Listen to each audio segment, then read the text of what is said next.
सभी को मेरा प्यार भरा नमस्कार। मैं प्रशांत सोलंकी स्वागत करता हूं आप सबका आपके अपने परिवार रैंकर्स गुरुकुल पर। तो कैसे हैं आप सब? उम्मीद करता हूं सभी लोग बहुत अच्छे होंगे, शानदार होंगे, बेहतरीन, शानदार और जबरदस्त ढंग से पढ़ाई लिखाई कर रहे होंगे। तो फाइनली हम लोग आ गए हैं सीजीएल मेंस 2025 का कंप्लीट सोल्यूशन लेके इंग्लिश का। सीजीएल मेंस 2025 जिसका एग्जाम 19 जनवरी 2026 को हुआ और आंसर की कल के दिन आपकी आ गई थी। और उसके बाद में इंग्लिश का जो सोल्यूशन है वो ऑब्वियसली बात है मुझे कराना ही है, तो मैं आपके लिए सारे क्वेश्चंस लेके आया हूं। एक ही शिफ्ट में पेपर हुआ था, यानी कि टोटल 45 क्वेश्चंस हमारे पास में हैं जिनको हम देखने वाले हैं। न सिर्फ हम पूरा एग्जाम देखेंगे बल्कि मैं आज के इस वीडियो में हम ये भी देखेंगे कि इस एग्जाम को देख के हम आगे के एग्जाम्स के लिए क्या चीजें सीख सकते हैं, क्या सीख हम ले सकते हैं, किन चीजों का हमें ध्यान रखना है। 2026 में और भी बहुत सारे पेपर होंगे अभी, और उन पेपर के लिए हमें किस चीज को समझना है, क्या पैटर्न रहने वाला है, हर एक चीज पर हम बात करने वाले हैं। तो आइए without wasting any further time let's start the discussion. पहला क्वेश्चन आपके सामने है, call the first witness said the जज। ये प्रीवियस ईयर क्वेश्चन है जो कि फिर से पूछा गया है। पहले ऑलरेडी इस क्वेश्चन को पूछा जा चुका है एग्जाम में। तो बहुत सिंपल है, ये एक इंपेरेटिव सेंटेंस है। इंपेरेटिव सेंटेंस को जब बेसिकली हम डायरेक्ट से इनडायरेक्ट में लेके आते हैं तो हम इन्फिनेटिव का यूज करते हैं, यानी कि जो रिपोर्टिंग वर्ब होती है उसमें सेंस के अकॉर्डिंग सेड टू को सेंस के अकॉर्डिंग चेंज कर लेते हैं। ऑर्डर का भाव है तो ऑर्डर्ड कर देंगे, अगर रिक्वेस्ट का भाव है तो रिक्वेस्टेड कर देंगे। मान लीजिए अगर कोई किसी से सिर्फ कुछ कह रहा है तो टोल्ड कर देते हैं, ठीक है। तो सेंस के हिसाब से कोई एडवाइस है तो एडवाइज्ड कर देते हैं। तो देखिएगा, अगर जज ये कह रहा है कि पहले विटनेस को बुलाओ तो जज क्या करता है? जज तो पूरा दिन ऑर्डर ऑर्डर ऑर्डर ऑर्डर ही तो करता है। तो सैड दैट लिखेंगे। आप कहोगे सर दैट क्लॉज सामान्यतः नहीं आती है इंपेरेटिव सेंटेंसेस में, इट इज एलिमिनेटेड। ऑर्डर्ड के साथ दैट लिखेंगे और फिर देखो दैट अगर क्लॉज है तो हमेशा क्लॉज, अगर जब भी हम क्लॉज लगाएंगे यानी कि दैट कंजंक्शन लगाएंगे तो कंजंक्शन आएगा, कंजंक्शन के बाद में सब्जेक्ट आएगा, सब्जेक्ट के बाद में वर्ब आएगी। यहां पे डायरेक्ट वर्ब दे रखी है, वैसे भी गलत हो जाएगा। द जज ऑर्डर्ड देम, ये तो प्रोनाउन है। अब आप कहोगे सर देम कहां से आए, ऊपर तो था ही नहीं। मेरे भाई क्योंकि ऑर्डर आपकी ट्रांजिटिव वर्ब है, अगर ऑर्डर एक ट्रांजिटिव वर्ब है तो सामान्यतः इसके साथ ऑब्जेक्ट आता है, ठीक है। सो आप कहोगे कि सर ऑर्डर्ड देम, और किस चीज के लिए ऑर्डर किया तो आगे टू लगाया यानी infinitive, to call the first witness, यानी कि वही इन्फिनेटिव वाला स्ट्रक्चर लगा दिया। यही करेक्ट आंसर है। सामान्यतः है आपका ऑर्डर हो गया या एडवाइस हो गया। इनके साथ में अगर ये जो इनडायरेक्ट ऑब्जेक्ट है ये नहीं आता है तो आगे जीरेंट लगाना होता है हमें, ठीक है। तो आप पाओगे कि यहां पे क्योंकि आगे इन्फिनेटिव हमें यूज करना है, हम जब भी नरेशन का क्वेश्चन करते हैं इंपेरेटिव सेंटेंस का तो उसको हमें इन्फिनेटिव यानी कि 2 + V1 से बनाना होता है। इसका मतलब है कि यहां पे हमें इन्फिनेटिव लिखना है तो देम हमें अपनी तरफ से ऐड करना पड़ा। द जज आस्क्ड इफ, पहली बात तो क्वेश्चन ही नहीं था जो आस्क्ड आएगा, और इफ कंजंक्शन तो तब आता है जब कोई भी बिना WH वर्ड के क्वेश्चन होता है, यानी कि दिस क्वेश्चन वाज सिंपल। कायदे से बहुत सिंपल क्वेश्चन था, अगर आप इसको भी गलत करके आए हैं तो मेरे को लगता है कि ये तो पाप के समान काम करके आए। प्रीवियस ईयर क्वेश्चन है exactly. Tom was standing besides the school house poster. अब जैसे ही आप देखेंगे ना, टॉम सब्जेक्ट है, वॉज आपकी क्या है, हेल्पिंग वर्ब है, स्टैंडिंग आपकी क्या है, मेन वर्ब है। यहां तक सेंटेंस में कोई गलती है बिल्कुल भी नहीं है, ठीक है। और कहां पे खड़ा हुआ था तो बिसाइड्स लिख रखा है। 2 प्रेपोजिशन होते हैं, वीओडी बैच से लेके और यूट्यूब सीरीज में भी हर जगह मैंने ये प्रेपोजिशन 101% पढ़ाए आपको, है ना, हर जगह पढ़ाए। जहां पे भी आप देखेंगे तो सबसे पहले क्या आएगा, एक होता है आपका बिसाइड और दूसरा होता है आपका बिसाइड्स। ये जो बिसाइड होता है ये बेसिकली होता है बाय द साइड ऑफ। जहां पे सिर्फ साइड है तो ये साइड का मीनिंग देता है, और जहां पे साइड्स लिख रखा है ना बिसाइड्स, ये बिसाइड्स आपका बेसिकली अपार्ट फ्रॉम का सेंस देता है। तो अपार्ट फ्रॉम और बिसाइड्स और बिसाइड ये सारे के सारे पढ़ाए जाते हैं। तो बिसाइड का मतलब क्या होता है, by the side of, by the side of, ठीक है, यानी कि हिंदी में बोले तो के बगल में। और बिसाइड्स का मतलब क्या होता है, अपार्ट फ्रॉम, यानी कि के अलावा, के अलावा। तो ये सारी चीजें पढ़ाई हुई है, कुछ नया इसमें है नहीं। अब आप कहोगे कि सर वो खड़ा हुआ था तो मैं लोकेशन बतानी है उसकी, तो लोकेशन बतानी है यानी कि के बगल का सेंस है, और के बगल का सेंस है तो बिसाइड नहीं, किसका यूज करना चाहिए हमें, तो आप पाओगे सर यहां पे हमें बिसाइड्स का यूज करना चाहिए, मतलब सॉरी बिसाइड का यूज करना चाहिए, नॉट बिसाइड्स। देख लेते हैं, यहां पे बिसाइड है, यहां पे बिसाइड है और यहां पे भी बिसाइड है, यानी कि नो इंप्रूवमेंट वाला गलत है। अच्छा, जैसे ही आप देखते हैं यहां पे स्टैंडिंग था। अच्छा, इज एम आर वॉज बर, अगर आपने बेसिक्स ऑफ इंग्लिश मेरे देखें, चाहे पहले वाले चाहे जो अभी अपडेटेड डालें 2.2, तो आपने ये बेसिक में भी मैं सिखाता हूं कि इज एम आर वॉज बर ये सब किसकी फॉर्म है, बी की फॉर्म से। बी की फॉर्म्स के बाद में वर्ब की 2 ही फॉर्म पॉसिबल होती हैं, ठीक है, या तो थर्ड फॉर्म होती है और या फिर आपकी वर्ब की आईएनजी फॉर्म होती है। कॉन्टिन्यूअस टेंस बनाना हो तो हम आईएनजी फॉर्म लगाते हैं, और अगर हमें पैसिव वॉइस बनाना हो तो वर्ब की थर्ड फॉर्म लगाते हैं। क्या यहां पर पैसिव की जरूरत है? बिल्कुल भी नहीं। अगर पैसिव की जरूरत ही नहीं है तो फिर थर्ड फॉर्म का, सेकंड फॉर्म का कोई सेंस बनेगा? बिल्कुल भी नहीं। यहां पे हमें कॉन्टिन्यूअस टेंस की जरूरत है। स्टैंड वर्ब को पैसिव वॉइस में क्यों लिखेंगे? लिखने का सेंस ही नहीं है। टॉम खुद खड़ा हुआ था, इसका मतलब है कि ये गलत हो जाएगा। यहां पे देखेंगे स्टैंडिंग आ रखा है, पॉसिबल है। यहां पे स्टैंड वर्ब की फर्स्ट फॉर्म है, फर्स्ट फॉर्म आ सकती है? नहीं आ सकती है। इसका मतलब है सी ऑप्शन आपका करेक्ट आंसर होगा और यही आपका सही आंसर है। अगला देखेंगे क्वेश्चन। सो ये पैराजंबल का क्वेश्चन है, एक बार इसको देख लेते हैं कि इसमें कौन से ऑप्शन हैं आपके। सो देखो, सबसे पहले आपको एक चीज समझनी है। Faced with the high cost and scarcity of Indian indigo, European manufacturers were forced to rely on the wood plant for their dyeing needs. कहा गया है कि जब उनको बेसिकली फेस करते हैं, वो जब भी फेस को पैसिव स्ट्रक्चर में हम लोग लिखते हैं तो इसके साथ विथ आता है, ठीक है। तो यहां पे क्योंकि पैसिव पार्टिसिपल है तो विथ आपकी प्रेपोजिशन है जिसका ऑब्जेक्ट है the high cost and scarcity. Scarcity का मतलब होता है कमी, इंडियन इंडिगो की, ठीक है। तो ये इंडिगो की बात कर रहे हैं। यूरोपियन मैन्युफैक्चरर्स आपका यहाँ पर सब्जेक्ट है। क्या इससे शुरुआत कर सकते हैं? 50-50, इट इज स्टिल 50-50। मैं मान लेता हूं कि कर सकते हैं, ठीक है। यानी कि इनमें से किसी ऑप्शन को एलिमिनेट हम नहीं कर पाएंगे। क्या हाउएवर से शुरुआत हो सकती है? The answer is no. ये कंजंक्टिव एडवर्ब है। कंजंक्टिव एडवर्ब्स तब आते हैं जब पहले कुछ कह रखा हो, यानी कि कंजंक्टिव एडवर्ब है तो इससे शुरुआत नहीं करेंगे। एक ऑप्शन आपका यहां पर सीधे सीधे एलिमिनेट हो जाता है, ठीक बात है। अच्छा, सिर्फ हमें यही नहीं देखना है कि कंजंक्टिव एडवर्ब है तो शुरुआत में नहीं आएगा, हमें यह भी देखना है हाउएवर क्या दिखाता है? कॉन्ट्रास्ट दिखाता है। अगर हाउएवर कॉन्ट्रास्ट दिखाता है तो हमारे मन में आना चाहिए कि किस चीज से कॉन्ट्रास्ट दिखाएगा। अगर मैं ये देखूं कि इसमें नेगेटिव बात कही गई है, पॉजिटिव बात कही गई है, किस तरीके की बात है, उसके अपोजिट बात इससे पहले सेंटेंस में कही गई होगी। तो इसमें क्या कहा गया है? जो क्लॉथ डायर्स से स्टिल प्रेफर्ड इंडिगो, उन्होंने फिर भी इंडिगो को प्रेफर किया। यानी कि यहां पे हाउएवर लगा के कह रहे हैं कि उन्होंने फिर भी प्रेफर किया, यानी कि इससे पहले जो बातें कही गई होंगी उनमें कहा गया होगा कि वो मतलब उनको ऐसा कुछ कहा गया होगा जिससे आपको लगेगा कि अब ये प्रेफर नहीं करेंगे, ठीक है। तो इसका मतलब है कि बी को हम ऐसे सेंटेंस के बाद लिखेंगे। तो ए में भी एक ऐसा ही सेंटेंस है जिसमें कहीं ना कहीं ऐसा लग रहा है कि यार ये तो इंडिगो के अगेंस्ट बात है कि इंडिगो की हाई कॉस्ट थी और कमी थी। आगे देख लेते हैं। Since woad thrived in temperate climates, क्योंकि जो वुड था वो थ्राइव करता था टेम्परेट क्लाइमेट्स में। It was readily available and easily cultivated throughout Europe, इसीलिए ये यूरोप में तुरंत अवेलेबल होता था और बेसिकली इजीली कल्टिवेट कर सकते थे वहां पे पूरे के पूरे यूरोप में। इस लाइन को देख के भी आपको यही लगेगा कि ये तो बेसिकली जो दूसरी वाली चीज है इसको फेवर कर रहा है। दो चीज है ना इसमें, एक इंडिगो है और एक इसका आपका जो ये वुड प्लांट वाला है वो है। डी ऑप्शन देख लेते हैं। डी कहता है कि Indian indigo was prohibitively expensive and only meagre quantities ever reached European markets. और ये भी यही कह रहा है कि इंडिगो बहुत ज्यादा एक्सपेंसिव था। अब आप जैसे ही देखोगे ये इंडिगो के अगेंस्ट में है, तो अगर इंडिगो को हम सेंटर में रख के देखें तो आप कहोगे ये इंडिगो के अगेंस्ट में, नेगेटिव बात कह दी डी में, ठीक है सर, समझना। ये भी इंडिगो के अगेंस्ट में ये कह रहा है कि वुड वाला जो था ना वो इजीली अवेलेबल था, तो ये भी इंडिगो के अगेंस्ट में है। ए वाला भी इंडिगो के अगेंस्ट में है, लेकिन ये बी जो है ये कहता है कि फिर भी इंडिगो को ही प्रेफर करते थे क्योंकि इसमें basically it produced a significantly richer and more vibrant blue. आप कहोगे सर ये प्लस है, इसका मतलब है कि 3 नेगेटिव आएंगे, फिर एक ऐसा मतलब कंजंक्टिव एडवर्ब कह लो या कोई कंजंक्शन कह लो जो कि कॉन्ट्रास्ट दिखाएगा। भाई पहले नेगेटिव बातें हो गई, फिर कॉन्ट्रास्ट आएगा। यानी कि एक चीज मैं पक्का कह सकता हूं कि B should come last, B last में आएगा। अच्छा, कितने ऑप्शन में बी लास्ट में? There is only 1 option. एक तो ये तरीका हो सकता था कि सिर्फ हाउएवर को देख के आप आंसर मार्क कर सकते हैं। देखो मैं यहां पे आपको क्योंकि डेप्थ में समझाना है इसीलिए इतना टाइम लेना पड़ रहा है एक सेंटेंस पे, वैसे आप इजीली मार्क कर सकते थे, इतना मुश्किल था नहीं इसमें। बस ये देखना है कि अच्छा इसमें भी इंडिगो के अगेंस्ट है, इसमें भी इंडिगो के अगेंस्ट है, इसमें भी अगेंस्ट है, ये फेवर में है, हाउएवर से जोड़ रखा है, इसका मतलब कॉन्ट्रास्ट है। कॉन्ट्रास्ट है तो इन तीनों से कॉन्ट्रास्ट है, तीनों से कॉन्ट्रास्ट है मतलब तीनों पहले आएंगे। That's it.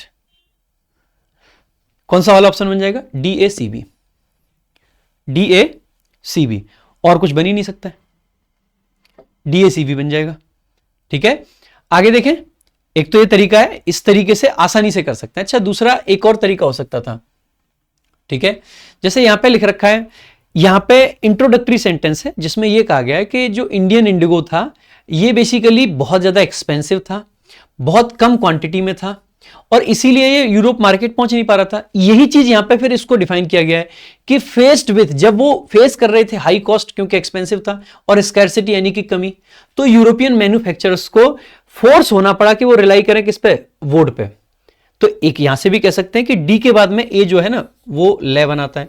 अच्छा, एक तरीका और कह सकते हैं, यहां पे देखो वुड की शुरुआत है द वुड प्लांट और यहां पे सिर्फ वुड लिखा हुआ है, इसका मतलब है कि ए पहले आना चाहिए और सी आपका बाद में आना चाहिए। यहां पे देखेंगे सी पहले आ गया ए बाद में, गलत हो जाएगा, सी पहले आ गया ए बाद में, ठीक है। और ये दोनों ऐसे थे जिसमें ए पहले और सी बाद में, लेकिन यहां पे ए स्टार्टिंग में और डी लास्ट में। डी का लास्ट में आने का सेंस ही नहीं बनता है, इसलिए आप इसको ऐसे भी एलिमिनेट कर सकते हो। सो मल्टीपल वेज हो सकते हैं आपके किसी भी चीज को, क्वेश्चन को टैकल करने के। मैं सारे वेज आपको सिखाए थे मेंस के बैच में, ये सारी चीजें मैंने डिस्कस करी हुई हैं अच्छे से। आगे देखेंगे, fear of ugliness. Fear of ugliness one word का क्वेश्चन है। पहला दे रखा है एर्कनोफोबिया। एर्कनोफोबिया बेसिकली होता है उसका, जो स्पाइडर्स होते हैं ना उसका, तो स्पाइडर का फोबिया तो नहीं है, ठीक है। हाइड्रो तो पानी होता है तो ये भी नहीं बनेगा। एक्रोहाइट्स होता है तो ये भी नहीं बनेगा। कैकोफोबिया, देखो जब भी गलत चीज होती है तो उसके लिए कैको आता है। कैकोफोनी आपने सुना होगा, जो खराब साउंड होती है, ठीक है, जो कर्कश साउंड होती है उसको कैकोफोनी बोल देते हैं। इसके अलावा आपने कैकोग्राफी सुना होगा, खराब हैंडराइटिंग को बोल देते हैं, ठीक है। कैलीग्राफी अच्छी और कैकोग्राफी खराब, तो वही आपका कैकोफोनी। कैकोफोनी बेसिकली खराब, सॉरी कैकोफोबिया यानी कि अगलीनेस से डर, अगलीनेस से फोबिया, फोबिया यानी कि डर। आगे देखेंगे, select the wrongly spelled word out of the 4 alternatives. So देख लेते हैं एक बार। सबसे पहले इम्पेट्यूनेंट। इम्पेट्यूनेंट, इम्पेट्यूनेंट जैसा कोई वर्ड होता नहीं है। एक तो इम्पर्टिनेंट होता है, कई बार इम्पेट्यूलेंट तो बोल देते हैं लेकिन वो भी रिकॉग्नाइज्ड वर्ड तो नहीं है वो भी, ठीक है। तो इम्पेट्यूनेंट गलत लग रहा है। इंपीरियल तो आप जानते होंगे, रिलेटेड टू सम एम्पायर, तो ये तो आपका आंसर नहीं बन सकता है। इम्पेचुअस का मतलब होता है कोई जो एकदम अपने इम्पेटस पे चलता है ना, कोई चीज, मतलब आप ये कह सकते हैं बिना सोचे समझे जो डिसीजन लेता है, तुरंत के तुरंत डिसीजन ले लिया, इम्पेचुअस कह सकते हैं। तो ये तो एकदम करेक्ट स्पेलिंग है, IM सही है, PETUOUS, ठीक है। ये OUS तो जनरली बनता ही है, लेकिन इसमें U इसलिए आता है क्योंकि U का साउंड है, इम्पेचुअस, चू यानी कि U का साउंड आ रहा है। इंप्लीकेशन, IMPLICATION, सब सही है, इसका मतलब ये भी नहीं बनेगा। सो यही है, इम्पेट्यूनेंट जैसा कोई शब्द नहीं होता है। इसकी जगह पे आप याद रख सकते हैं ये शब्द होता है इम्पर्टिनेंट, ठीक है। सो इम्पर्टिनेंट, इम्पर्टिनेंट का मतलब होता है जो व्यक्ति बेसिकली इंसोलेंट, इंप्रूडेंट, इम्पर्टिनेंट, जो गलत व्यवहार करता हो, मानता हो ना हो, रूडनेस जिसके अंदर हो, वो इम्पर्टिनेंट होता है, ठीक है।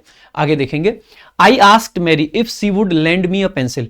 बहुत बार इस तरीके के क्वेश्चन आपके एग्जाम में ऑलरेडी पूछे गए हैं, so nothing new, previous year question है। मैं यही कहूंगा, वुड अगर आपका आ रखा है तो वुड किससे बना होगा? क्या कैन से वुड बनेगा? नॉट पॉसिबल, ठीक है। क्या वुड को वुड ही रखेंगे हम? मैं तो कहूंगा कि ऐसा तो नहीं होना चाहिए। दूसरा, आस्क्ड टू नहीं होता, आस्क मैरी होता, तो ये भी एलिमिनेट हो जाता। क्या विल से वुड बन सकता है? Very much possible. क्या विल से वुड बन सकता है? Very much possible. क्या आप यहां पे सी से सी बनाओगे? भाई देखो, जब भी हम वोकेटिव केस का यूज करते हैं तो वोकेटिव केस अगर हमने यूज करा है तो हमें सब्जेक्ट के रूप में यू का यूज करना पड़ेगा। वोकेटिव केस हम कब यूज करते हैं? जब भी हम किसी को संबोधित करते हैं, Radhika come here, Radhika you are beautiful. जब भी हम किसी को संबोधित कर रहे हैं, हम कभी ये थोड़ी कहेंगे राधिका सी इज ब्यूटीफुल। अगर मैं नाम ले रहा हूं दैट मीन्स कि राधिका मेरे सामने है, यानी कि Radhika automatically becomes the second person. अगर वो सेकंड पर्सन है तो वहां पे यू आपका ऑब्वियस सब्जेक्ट हो जाता है। तो जब भी अगर वोकेटिव केस है, वोकेटिव केस वही होता है जब हम किसी को संबोधित करने के लिए उसका नाम लेते हैं। वेयर आर यू सागर, मैंने फोन किया अपने दोस्त को, मैंने कहा वेयर आर यू सागर। सागर यहां पे वोकेटिव केस है, I am using the noun. वैसे तो यू मैंने सब्जेक्ट लगा दिया है, यू सब्जेक्ट नहीं है। अगर यू सब्जेक्ट होता तो आर थोड़ी लिखते, सॉरी यू सब्जेक्ट है, सागर सब्जेक्ट नहीं है। सागर सब्जेक्ट नहीं है क्योंकि सागर अगर सब्जेक्ट होता तो आर नहीं लिखते, फिर हम सब्जेक्ट है आपका यू, तो यू के हिसाब से आर आया है। सागर क्या है फिर यहां पे? सागर जस्ट एक वोकेटिव केस है, ठीक है। लाइक आप किसी व्यक्ति का नाम लेके कह सकते हो Mahesh can you help me, क्या तुम मेरी मदद करोगे? सब्जेक्ट यू है, महेश क्या है? जस्ट वोकेटिव केस है। संबोधित करने के लिए हम किसी को जब यूज करते हैं, संबोधन कारक जिसको हम बोल देते हैं, ठीक है। तो आप पाओगे सर सी का कोई सेंस नहीं है, only B is the correct answer, ठीक है।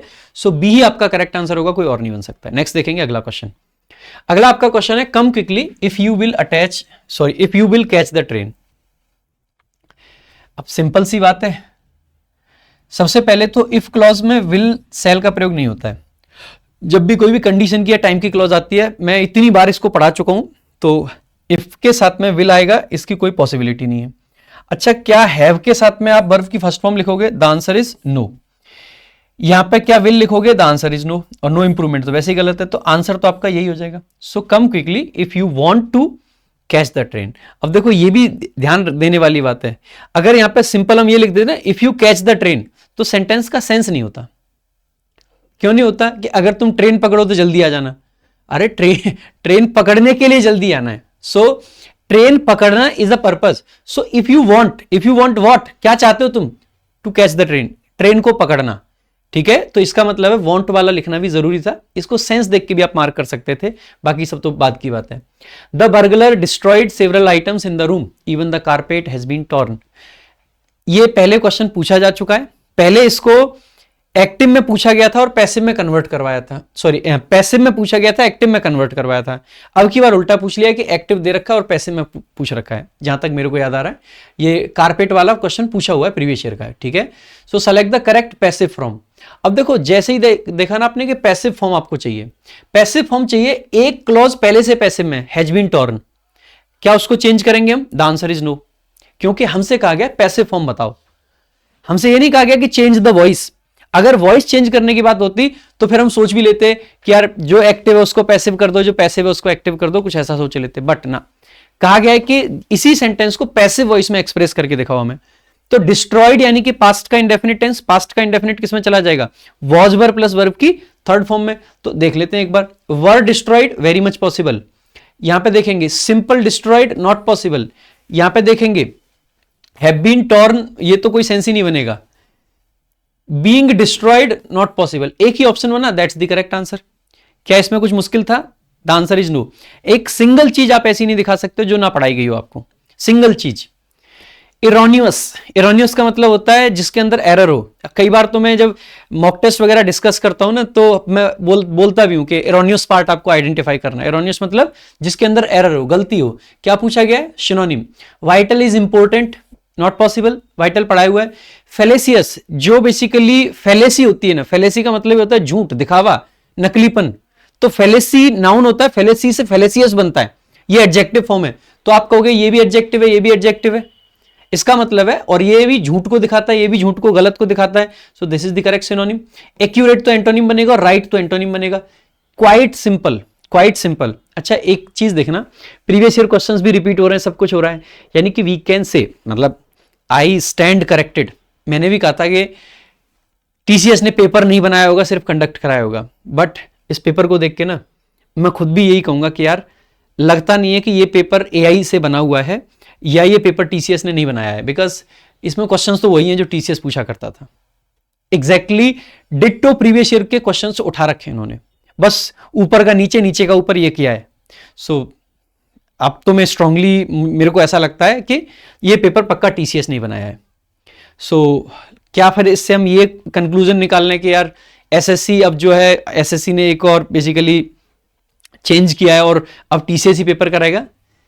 We can't say. जब तक कोई एक बड़ा एग्जाम नहीं आएगा और उस बड़े एग्जाम की चीजें हमें नहीं दिखेंगी कि कौन पेपर करा रहा है, तब तक नहीं कह सकते हैं। अगर कोई बड़ा एग्जाम आया और टीसीएस ने कराया तो फिर भी हम कह सकते हैं कि हाँ जी पक्का टीसीएस कराने वाला आगे। और कोई भी बड़ा एग्जाम अब आता है मेंस के बाद का और उसको फिर पुराना वेंडर कराता है, तो हम इस कंक्लूजन पे पहुंच सकते हैं कि जब भी कोई सिंगल शिफ्ट का पेपर कराना होगा तो मे बी टीसीएस की हेल्प ली जाएगी और अदरवाइज आपका जो करा रहा है वेंडर वही कराएगा। ठीक है, so please make sure to write your full home address. अब देखो एड्रेस का होमोनिम पूछा है। होमोनिम ऐसे शब्द होते हैं जो एसएससी की नई डेफिनेशन के हिसाब से तो यही है कि जैसे ये सेंटेंस है, इसमें हमने एड्रेस लिखा हुआ देखा, तो एड्रेस लिखा हुआ है, इसमें एड्रेस का कोई एक सर्टेन मीनिंग होगा। आपको इन चार में से वो सेंटेंस ढूंढना है जिसमें एड्रेस का कुछ अलग मीनिंग हो, वही उसका होमोनिम कहा जाएगा। ठीक है, तो एड्रेस का क्या है? होम एड्रेस, यानी कि एड्रेस का मतलब यहां पर पता है। एड्रेस का और मीनिंग क्या होता है? एड्रेस देखो, एक तो वर्ब के रूप में यूज करते हैं, किसी प्रॉब्लम वगैरह को हम एड्रेस करते हैं, इसका मतलब है किसी प्रॉब्लम वगैरह से निपटते हैं हम। इसके अलावा एड्रेस आपका बेसिकली किसी को भाषण देना, वहां भी वर्ब होता है ये कि I am addressing N assembly, किसी असेंबली को मैं एड्रेस कर रहा हूं। इसके अलावा जो हमारी जो स्पीच है, जो हमारा संवाद है, उसको नाउन के फॉर्म में अगर कहना हो तो वो भी एड्रेस होता है। प्रेसिडेंट का एड्रेस, प्रेसिडेंट का एड्रेस का मतलब ये नहीं कि प्रेसिडेंट का पता, नहीं, प्रेसिडेंट की स्पीच। ठीक है, आ जाइए देख लेते हैं। The celebrity requested that her residential address, यहां पे तो एड्रेस पता है, नहीं बनेगा। After living in the city for 10 years Sarah had to notify the post office that her permanent address, ये वही पता है। The delivery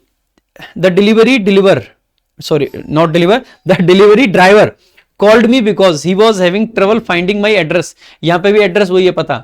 So millions of people tuned in to watch the president's televised address, यहां पे address का मतलब speech है, ये करेक्ट आंसर है। सिंपल, मैंने होमोनिम्स आपको सारे कराए थे। ये एक सेंटेंस सिंबल का क्वेश्चन है, क्या हैज से शुरू हो सकता है? द आंसर इज नो, ए से शुरू नहीं होगा, one option eliminated, another eliminated. ठीक है, आगे देखेंगे। सो ए से तो शुरू हो नहीं सकता था। Has been attributed by many climate scientists, अब देखो एट्रीब्यूटेड, एट्रीब्यूटेड एक वर्ब है जिसके साथ में टू प्रपोजिशन आती है। यहां पे बाई आ रखा है, यानी कि ये तो एक एडिशनल फ्रेज है, क्योंकि आगे पैसे बन रहा है ना ये, तो इसके आगे कहीं ना कहीं टू आएगा। कौन से ऑप्शन में टू दिख रहा है? ऑप्शन सी, ए के बाद सी आना चाहिए। क्या यहां पे आ रखा है? द आंसर इज नो, एक ही ऑप्शन बचा, दैट्स द करेक्ट आंसर। ठीक है, ए के बाद सी आएगा, यही आ सकता था और कुछ नहीं। नेक्स्ट देखेंगे आगे। गुलिबिलिटी, अब देखो कोई भी व्यक्ति जब गलिबल होता है तो इसका मतलब है, उसको याद कराते हैं ना कि कोई व्यक्ति गली का बॉय, आसानी से भरोसा कर ले, जो क्रेडुलस होता है, जो किसी भी चीज को मतलब भरोसा कर लेता है, थोड़ा सा वल्नरेबल भी होता है वो व्यक्ति। ठीक है, तो एक बार देख लेते हैं जो मासूम टाइप का होता है, इसका क्या पूछा है? एंटोनिम पूछा है। तो ट्रस्ट, ट्रस्ट तो किसी का भरोसा होता है, तो ये तो एंटोनिम तो नहीं बनेगा। इनसेंस, मासूमियत, ये भी नहीं, ये तो सिनोनिम में आ जाएगा। स्केप्टिसिज्म का मतलब होता है डाउट, संदेह, ये इसका एंटोनिम बनेगा। ठीक है, नेविटी तो इसके सिनोनिम में ही आ जाएगा। नेविटी का मतलब जब कोई अनाड़ीपन होता है किसी के अंदर। ठीक है, तो scepticism is the correct antonym. बहुत सिंपल है। To strain at a gnat and swallow a camel, अब देखो लेट मी से कि आपने ईडियम कभी नहीं पढ़ा, बट यार आपने थोड़ा बहुत सेंस तो होगा ही ना। ठीक है, स्ट्रेन एट अ नेट, कोई भी चीज जो कुतरने वाली चीज होती है, छोटे छोटे कीड़े होते हैं, उनको बोलते हैं। और स्वेलो कर रहे हैं किसको?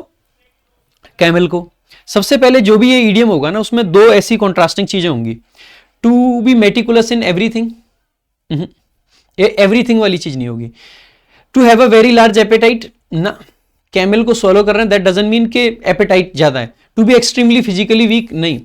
To fuss over trifles while ignoring big issues, camel जैसी चीज को तो स्वेलो कर जा रहे हो, और जो छोटे छोटे कीट पतंगे हैं ना, उन पे पूरा दिमाग लगा रहे हो कि ये नहीं मुंह में चला जाए। यही करेक्ट आंसर है। तो आई थिंक इसका मीनिंग गैस करना वॉज क्वाइट इजी। ठीक है, आगे। The tiny deer stood looking at them with dash eyes, tiny deer यानी कि छोटा सा एक डियर था, स्टूड यानी कि खड़ा था। क्या कर रहा था? स्टूड, कैसे खड़ा हुआ था? देख रहा था। ये पार्टिसिपल है आपका लुकिंग, क्या करते हो खड़ा था। और ये पार्टिसिपल कैसे है, ये इंग्लिश रामायण में पढ़ा रखा है। अगर आप रीडिंग बूस्टर देखते हैं ना, तो मैं कितनी बार पढ़ा रहा होता हूं आपको कि पार्टिसिपल्स का यूज किया जाता है क्लॉजेस को रिड्यूस करने के लिए। अगर आपने नहीं देखा है तो इट इज योर फॉल्ट। ठीक है, सो हम यही तो कहना चाह रहे हैं, the tiny deer stood and looked at them. And looked को रिड्यूस करके हमने क्या बना दिया? लुकिंग बना दिया। ठीक है, सो लुकिंग, और किसको देख रहे थे? एट देम, उनको देख रहे थे। विथ डैश आईज, कैसी आईज? अब ऑप्शन देख लेते हैं। Luminous, luminous is related to light, क्या आंखों से लाइट का कोई रिलेशन है? Very much possible. Luminous eyes collocation भी होता है। ल्यूमिनस यानी कि चमकती हुई आंखें। भाई आंखें चमकती हैं कि नहीं चमकती हैं? और जानवरों की तो खूब चमकती हैं। ठीक है, transparent eyes, does it make any sense? Transparent eyes, I don't think it makes any sense, है ना? मेरे को तो नहीं लगता कि कोई सेंस बनेगा इसमें। एरिड आईज, कोई मतलब है? सूखी आंखें, एरिड ना, एरिड, सूखी गीली का कोई सेंस ही नहीं बनेगा यहां। अब एक ऑप्शन है स्टेशनरी और एक है लुमिनस। आपको डाउट आ सकता है कि स्टेशनरी होना चाहिए, लुमिनस होना चाहिए। देखो एक तो ये वाला स्टेशनरी होता है, ए वाला, और एक ई वाला होता है। ई वाला स्टेशनरी नाउन होता है, जिसका मतलब होता है जो सामान होता है ना, पेन पेंसिल वगैरह। और ए वाला स्टेशनरी एडजेक्टिव होता है, इसका मतलब होता है स्थिर। अब आपको लग सकता है कि स्टेशनरी आइज सही है, बट स्टेशनरी पता है किस चीज के लिए आता है? Not moving. बट आइज तो, आइज के लिए वो जो मूवमेंट है ना आई का, उसके लिए स्टेशनरी लगाना is not a good choice. मेरे को नहीं लगता है कि एक अच्छी चॉइस है। वैसे भी डियर खड़ा हुआ है तो ये थोड़ी ना कि डियर खड़ा रहेगा और आंखें चल के चली जाएंगी। इट इज क्वाइट ऑब्वियस कि वो तो वहीं रहेंगी आंखें। आप कहोगे यूं तो चल सकती हैं। भाई स्टैटिक होता तो भी मैं मान लेता, कुछ उसको घूर रहा होता तो भी मैं मान लेता। वैसे भी अगर हम कॉलोकेशंस पे भी जाते हैं तो कॉलोकेशंस में luminous eyes is the correct answer, is the correct collocation. Stationary eyes I have never read, मैंने तो कहीं नहीं पढ़ा ऐसा कि स्टेशनरी आईज होता है। So this is clearly wrong. So A option is the correct answer. Next देखेंगे आगे। He inquired whether the boy's name was Ahmad. अब देखो इंक्वायर करा है और वेदर आ रखा है, इसका मतलब है नरेशन के क्वेश्चन में ये बिना WH वर्ड वाला क्वेश्चन है, जहां पे हेल्पिंग वर्ब आती है, यस नो आंसर टाइप जो होता है, ठीक है। तो ही आस्क्ड कर दिया, क्या द बॉयज से शुरू होगा? नहीं, हेल्पिंग वर्ब से। क्या वेदर से शुरू होगा? ये तो कंजंक्शन है, यहां बीच में नहीं आएगा। वॉज से शुरू हो सकता है, इससे हो सकता है। अब देखो अगर यहाँ पे ओरिजिनल में वॉज रहता तो यहाँ पे हैड बीन हो जाता, इसका मतलब वॉज नहीं रहा होगा, इज रहा होगा। इसका मतलब option D is the correct answer. आगे देखेंगे। The whole family would burst into peals of laughter. ये तो एरर सिंपल ही है। द होल फैमिली आपका क्या है? सब्जेक्ट है। वुड आपकी क्या है? हेल्पिंग वर्ब है। बस्ट आपका क्या है? वर्ब की फर्स्ट फॉर्म है, मेन वर्ब है, ठीक है। इनटू आपका क्या है? प्रेपोजिशन है। पील्स ऑफ लाफ्टर होता है, पील्स फॉर लाफ्टर नहीं होता है। फॉर तो पर्पज बताते हैं, यहाँ पे पर्पज नहीं है। पील्स ऑफ लाफ्टर, ठीक है। सो पील्स ऑफ लाफ्टर ये फ्रेज है। और वैसे भी किसी चीज को जब किसी से रिलेटेड बताते हैं तो ऑफ का यूज करते हैं, ना कि फॉर का। फॉर आपका बेसिकली पर्पज बताता है, रीजन बताता है बेसिकली किसी चीज का, है ना। तो रीजन का यहाँ पे कोई सेंस नहीं है। So the correct answer is option C. No error तो नहीं है ये। नेक्स्ट देखेंगे। गिव, तो ये जम्बल्ड सेंटेंसेस है। Here the picture perfect French quarter and heritage laden Tamil streets blend into one another. Here कहां? इससे पहले कोई ना कोई प्लेस का नाम जरूर मेंशन किया गया होगा। सो आई डोंट थिंक कि ए से स्टार्ट हो सकता है। So this is eliminated. Across many metropolitan cities there exist a visible conflict in how the old and new coexist. क्या यहां पे कोई जगह का नाम है? नहीं। तो बी के बाद ए आएगा ऐसा नहीं कह सकते हैं। सो बी के बाद ए नहीं आना चाहिए था, ये ऑप्शन में ये दे रखा है तो गलत हो जाएगा, ठीक है। आगे। The old and new like two different worlds surviving side by side yet never crossing that chasm। chasm यानी दरार। क्या इसमें किसी प्लेस का नाम है? The answer is no। However, Puducherry stands as a striking exception। However से शुरुआत हो सकती है, the answer is no। लेकिन देखो तीन ऑप्शन तो वैसे ही एलिमिनेट हो गए, लेकिन एक चीज तो जरूर है कि पुदुचेरी एक प्लेस है और प्लेस के लिए हम हियर लगा सकते हैं, वेरी मच पॉसिबल। यानी कि डी के बाद में ही ए आएगा। It is 101% sure. डी के बाद में ए आएगा। देखो डी के बाद में कुछ नहीं है, डी के बाद में कुछ नहीं है, दो ऑप्शंस ऐसे ही चले जाते हैं। डी के बाद में ए तो है, लेकिन डी की शुरुआती किससे कर दी है? मतलब शुरुआती किससे कर दी? डी से। क्या डी से शुरू हो सकता है? नहीं। हाउएवर एक कंजंक्टिव एडवर्ब है एंड इससे स्टार्ट नहीं कर सकते हैं। So it is eliminated. Only option is option A and that's the correct answer. PQRS are quite simple, अगर आप ढंग से पढ़ लोगे तो। Radium dash rays that can damage the eyes. मैं कहता हूं वैसे तो मैंने फ्रेजल वर्ब आपको पढ़ा रखी है, ठीक है। ये गिव वाले भी सारे पढ़ा रखे हैं, लेट मी टेल यू, सब पढ़ा रखे हैं ये। बट फिर भी मान लो कि आपने वीडियो देखी नहीं, बट आपने ये तो देखा होगा कि फ्रेजल वर्ब कैसे बनाते हैं, ये तो मैंने सिखाया है। भाई देखो गिव अप करना तो मेरे को लगता है सबको याद है। गिव अप करना यानी किसी चीज को छोड़ देना। क्या रेडियम गिव अप कर देता रेज को? The answer is no, it is incorrect. Give off, off करने का मतलब होता है डिटैचमेंट, अपने आप से किसी चीज को दूर करना। क्या रेडियम से रेज निकलती है? कोई चीज किसी से निकलती है? मैं कहूंगा बिल्कुल। गिव्स ऑफ बबल्स करके एक एग्जांपल भी कराया था मैंने, ठीक है। अब मेरे को एग्जैक्ट सब्जेक्ट मतलब सेंटेंस याद नहीं है, लेकिन गिव्स ऑफ बबल्स करके एग्जांपल था। अगर आपने वीडियो देखी होगी तो जरूर देखा होगा। गिव्स ओवर, ओवर बेसिकली जैसे हैंड ओवर करते हैं किसी चीज का जब ट्रांसफर होता है, तो वैसे ही गिव ओवर भी होता है। तो क्या ये बन सकता है? बिल्कुल भी नहीं। ओवर तो ट्रांसफॉर्मेशन को या एक चीज का दूसरे के पास जाना उसको दिखाता है। नो, ये थोड़ी ना कि रेडियम किसी और को रेज को दे रहा है कि तू ले ले भाई, ना।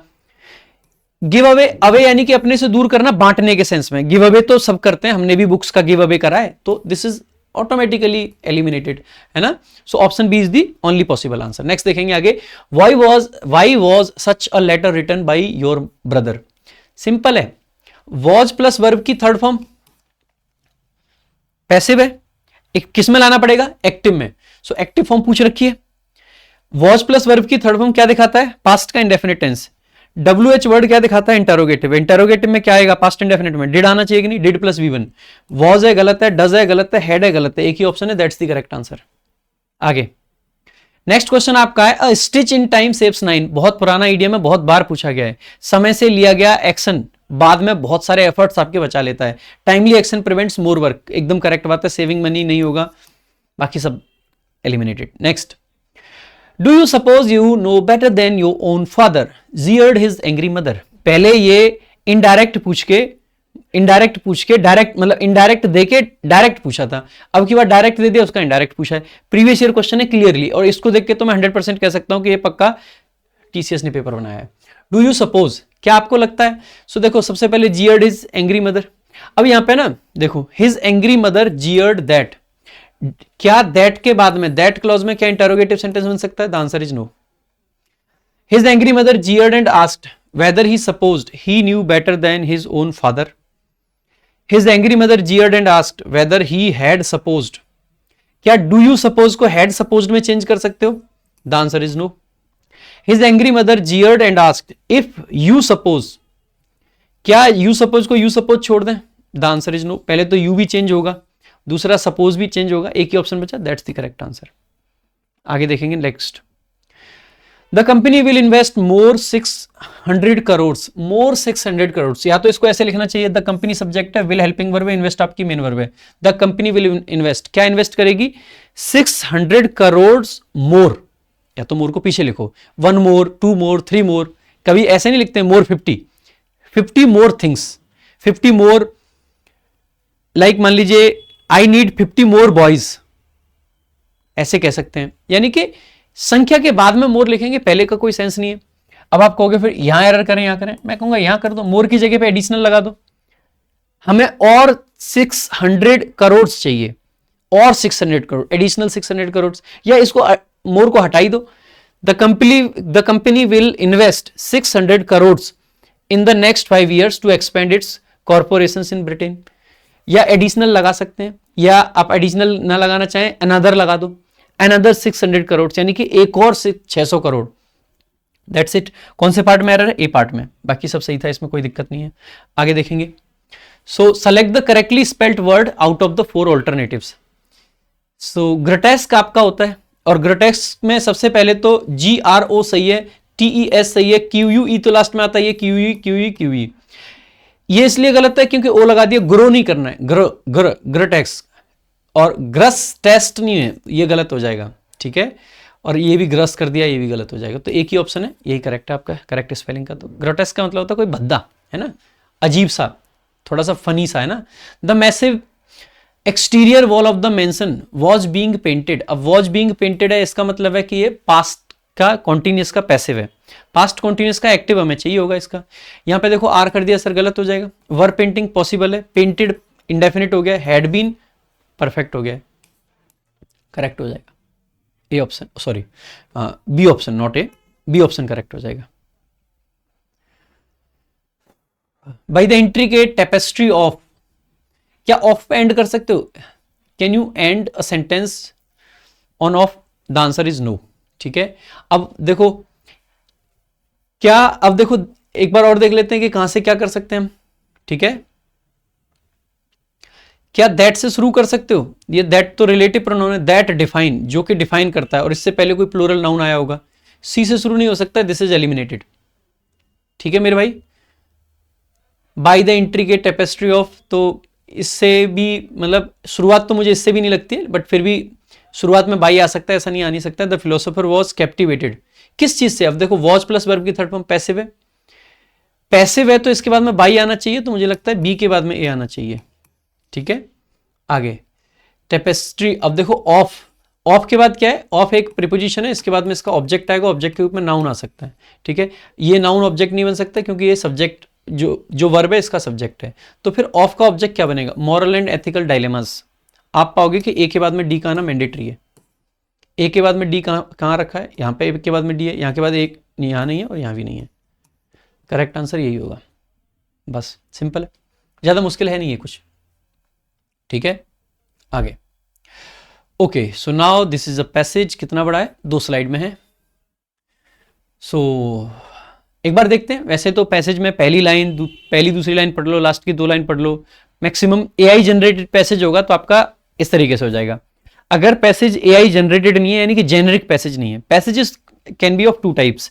एक तो हो सकते हैं कि किसी पर्सन के द्वारा स्पेसिफिक टॉपिक पे लिखा गया एक पैसेज है, ठीक है, कि कोई चीज है उस पर लिखा गया है, तो उसको हमें जानना पड़ेगा कि उस पर्सन ने क्या कहा है। एक हो सकता है कि एक जेनरिक पैसेज है, जैसे कि सीजीएल प्री 2025 में आए थे। जेनरिक पैसेज क्या होते हैं? जैसे मान लो किसी ने आर्टिफिशियल इंटेलिजेंस के बारे में लिख दिया कि क्या इसके प्रोज हैं, क्या इसके कौन से। ज्यादातर आप भी जानते हैं कि क्या आर्टिफिशियल इंटेलिजेंस होती है, इसके फायदे क्या हैं, इसके नुकसान क्या हैं, आप सब तो जानते हैं। इसका मतलब है जेनरिक पैसेज है, उस पैसेज को बिना पढ़े भी काम चल सकता है। Now let's have a look at this. Pride and Prejudice by Jane Austen is a classic known for its humor and complex characters। अब प्राइड एंड प्रीजुडिस जो कि जेन ऑस्टिन के द्वारा लिखा गया है, ये क्लासिक है जो कि जाना जाता है इसके ह्यूमर और कॉम्प्लेक्स कैरेक्टर्स के बारे में। यहां पर 2 केस हो सकते हैं। पहला, आपने प्राइड एंड प्रीजुडिस पहले से पढ़ा हुआ है, आपको पैसेज देखना ही नहीं, जाइए क्वेश्चंस पर और आंसर मार्क कर दीजिए। दूसरा केस ये बन सकता है कि आपने ये नहीं पढ़ा है तो इसके कैरेक्टर्स कॉम्प्लेक्स थे तो कैसे थे, वी नीड टू नो। ये जेनरिक पैसेज है ही नहीं, it is about a book, और अगर हमने वो बुक देखी नहीं है तो हमारे लिए ये चीज जेनरिक नहीं है तो हमें इसके बीच में जो जानकारी है वो हमें चाहिए होगी, पूरी नहीं तो एटलीस्ट पार्शियल जानकारी तो हमें चाहिए होगी। इसका मतलब हमें पैसेज पढ़ना पड़ेगा सर। फिर भी मैं एक बार चाहूंगा कि हम एक बार क्वेश्चंस देख लेते हैं, जिससे कि उन क्वेश्चंस के लेंस लगा के अगर हम पैसेज को पढ़ेंगे तो हमारे लिए ज्यादा अच्छा रहेगा। पहला है, what are the major themes expressed by the first line of the novel. अब फर्स्ट लाइन तो सीधे देख ही लेंगे, Pride and Prejudice by Jane Austen is a classic known for its humor and complex characters। The famous first sentence of the book, यही वो first line आ गई। It is a truth universally acknowledged that a single man in possession of a good fortune must be in want of a wife। कहा गया है कि ये एक universal truth है, जो कि मतलब एक ट्रूथ है जो कि यूनिवर्सली एक्नॉलेज करा गया है कि जो सिंगल मैन होगा जो कि गुड फॉर्च्यून में होगा, यानी कि उसका भाग्य वगैरह अच्छा चल रहा होगा, तो उसको एक वाइफ की जरूरत तो होगी ही। begins to set up all the major themes of money, status and marrying well that are prevalent in 19th century England। अब देखो, नेचर और कंट्री साइड की बात थी नहीं, लव एंड वॉर की बात थी, क्या कोई वॉर आया नहीं, वेल्थ, स्टेटस और मैरिज यही तो था भाई। वेल्थ आ गई, गुड फॉर्च्यून की बात कर ली, स्टेटस सिंगल मैन की बात कर ली और उसकी शादी की बात कर ली, दैट्स इट, यही करेक्ट आंसर है। एजुकेशन एंड मॉरलिटी की बात ही नहीं। अगला क्वेश्चन देखो एक बार, Which defects in character does the name pride and prejudice primarily refer to? Pride तो आप सब जानते होंगे, घमंड, एरोगेंस, और प्रीजुडिस बेसिकली आप जो पहले से अपने मन में किसी को जज कर लेते हो। Arrogance of lady Catherine and Mr Collins. Servility, देखो सर्विलिटी को तो प्रीजुडिस नहीं कह सकते, मुझे ये लगता है एरोगेंस तो चल जाता है, तो आई डोंट थिंक ये सही बनना चाहिए। फिर भी देख लेते हैं आगे। मिस्टर बेनेट्स विट को प्राइड कहेंगे, आई डोंट थिंक सो, ठीक है, फजीनेस नहीं बनेगा। Darcy's pride and Elizabeth's prejudice, मैं कहता हूं मैंने पैसेज नहीं भी पढ़ा है, I don't know the characters, but I can easily सी कि इस आदमी की प्राइड है और इसकी प्रीजुडिस है, and that's the correct answer. Pride and prejudice से यही तो दिखाएंगे। क्या प्रीजुडिस से आप किसी की सर्विलिटी को दिखा सकते हो? Not possible. Lydia's erratic behaviour, erratic का भी कोई सेंस यहां पे नहीं बनेगा ना प्राइड से, एंड डिसीट्स भी प्रीजुडिस से नहीं बनेगा। सो एक ही ऑप्शन बनता है, एंड आई एम 101% श्योर कि पैसेज में यही दिया होगा, ठीक है। आगे, how is the character of lady Catherine de Bourgh employed in the novel as a criticism of society? We don't know कि क्या इसका दिया था क्या नहीं दिया था। अब हमारे पास 2 ऑप्शन है। पहला कि सीधा लेडी कैथरीन को ढूंढना आसान है, एल कैपिटल मिलेगा, सी कैपिटल मिलेगा, बी कैपिटल मिलेगा, पहला तरीका। दूसरा, पैसेज में हमसे साफ साफ कह रहा है कि ये जो इसका कैरेक्टर है ये बेसिकली क्रिटिसिज्म ऑफ सोसाइटी कैसे है, ये किस क्रिटिसिज्म और सोसाइटी को क्या कर रहा है, बेसिकली इसको इस तरीके से इंप्लॉय किया है कि ये क्रिटिसिज्म ऑफ सोसाइटी को दिखाएगा। She symbolises ideal maternal love and wisdom. अगर कोई व्यक्ति ideal maternal love and wisdom को सिंबलाइज कर रहा है, क्या वो समाज का क्रिटिसिज्म हो सकता है? मैं कह रहा हूं छोड़ दो प्राइड एंड प्रीजुडिस को। हो सकता है कि पैसेज आपका जेनरिक ना हो, बट आपका क्वेश्चन जेनरिक है यार। This is not possible. She represents the struggle of the working class against the landed gentry. I don't think कि ये भी क्रिटिसिज्म है सोसाइटी का, क्योंकि ये तो उसकी स्ट्रगल को रिप्रेजेंट कर रहा है और उसका कैरेक्टर ऐसा होना चाहिए कि उसके कैरेक्टर में फ्लॉज होने चाहिए जिससे कि जो सोसाइटी है उसको क्रिटिसाइज किया जा सके, उसके कैरेक्टर में कुछ ऐसा होना चाहिए। सो आई डोंट थिंक सो, लेकिन फिर भी मैं इसको क्वेश्चन मार्क में रखूंगा, एलिमिनेट नहीं करूंगा। She represent social tyranny and class prejudice. Very much possible, वह रिप्रेजेंट करती है सोशल टायरनी, इसीलिए तो सोसाइटी का क्रिटिसिज्म है। Very much possible. और क्लास प्रीजुडिस को भी दिखाती है। वेरी मच पॉसिबल, क्रिटिसिज्म है सोसाइटी का। सोसाइटी का क्रिटिसिज्म किसमें? क्लास के प्रीजुडिस में। नोवेल्स का जो नाम है, उसका जो कहानी है प्राइड एंड प्रीजुडिस, मेरे पास रखी हुई है, मैंने पढ़ा नहीं है वो बात अलग है, बट मेरे पास में ये है, ठीक है। तो ये उसकी थीम से भी मैच कर रहा है। She is purely comic relief. क्या comic relief criticism of society हो सकता है? The answer is no. अगर तुक्का भी मारना होता ना दोस्त बिना पैसेज पढ़े, so I would have gone with option C. फिर भी अगर मैं कहता हूं कि चलो हमें नहीं पता था कि ये होगा, इतना नहीं सोच पाए, तो ढूंढ लो। एलिजाबेथ है, डार्सी है, ठीक है, हमें तो वो वाली चाहिए ना, क्या नाम था इसका, लेडी कैथरीन, कैथरीन डिबॉग है ना। क्या कैथरीन दिख रही है? एलिजाबेथ है, डार्सी है, कॉलिंस है, लाइडिया, नो मेरे को तो नहीं लिख दी, यहां पे देख लेते हैं। Lady Catherine, Lady Catherine de Bourgh symbolises the hard and silly aspects of class consciousness. ये तो सिंबलाइज कर रहा है क्लास कॉन्शियसनेस का। तो क्या आप इसको वर्किंग क्लास वाली बात कर रहे हो? नहीं, वही क्लास, वही जो लास्ट में दे रखा है यहाँ पे, क्लास प्रीजुडिस, यही करेक्ट आंसर है। पूरा पैसेज पढ़ने की जरूरत भी नहीं पड़ी हमें, है ना। आगे नेक्स्ट क्वेश्चन है, what is the key event that marks a turning point in making Elizabeth change her view of Darcy. अब देखो, ये हमें इवेंट तो पता होना चाहिए, कहानी को देख के हम पता कर सकते हैं कि यार पहले तो हमें यह पता होना चाहिए कि जो एलिजाबेथ थी वो डार्सी को कैसे देखती थी। दूसरा हमें यह पता होना चाहिए कि किस चीज की वजह से उसका जो पॉइंट ऑफ व्यू वो चेंज हुआ होगा, इतना पता होना चाहिए। इतने से मैं ये तो कह सकता हूं कि जो भी ये रहा होगा, ये एक सामान्यतः पैसेज के लास्ट में रहा होगा। सामान्यतः आपने देखा होगा कि हीरो विलेन, जो हीरोइन होती है वो हीरो को पूरी मूवी गलत समझ ले, लास्ट में उसको पता चलता है, खास करके जब वो मर जाता है, कि ये कितना बढ़िया आदमी था, ठीक है।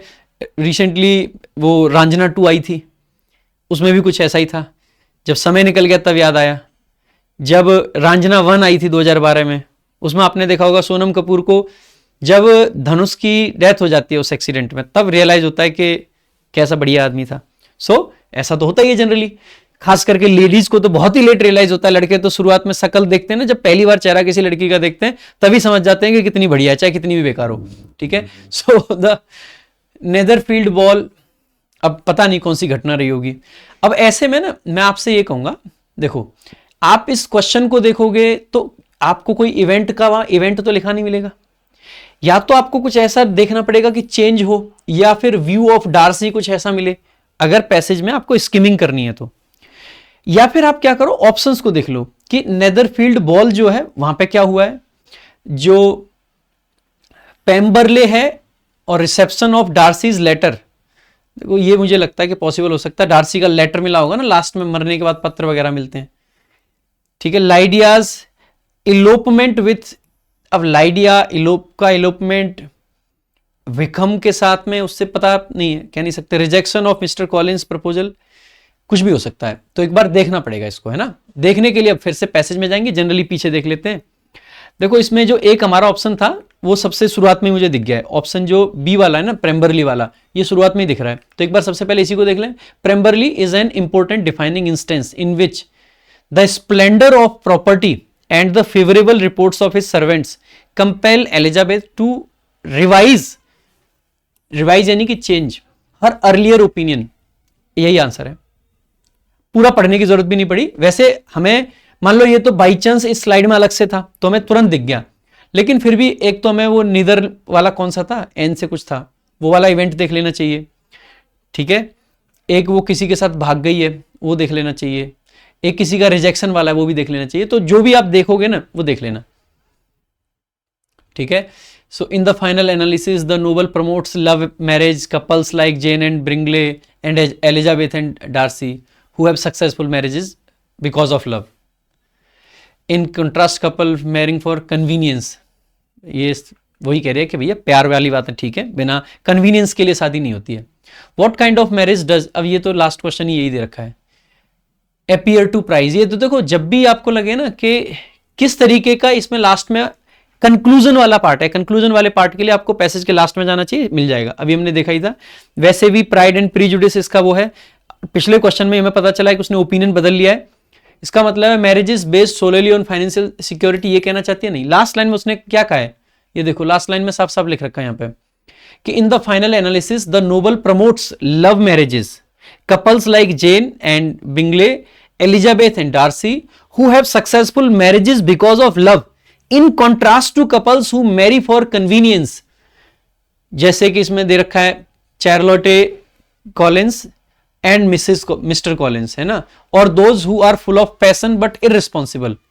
कुछ ऐसे भी हैं जिनमें पैशन तो खूब है लेकिन इररिस्पॉन्सिबल है, ठीक है. तो इसका मतलब है इसने क्या प्रमोट किया है, so based on mutual respect, कह सकते हैं लव एंड अंडरस्टैंडिंग, ये सही होना चाहिए.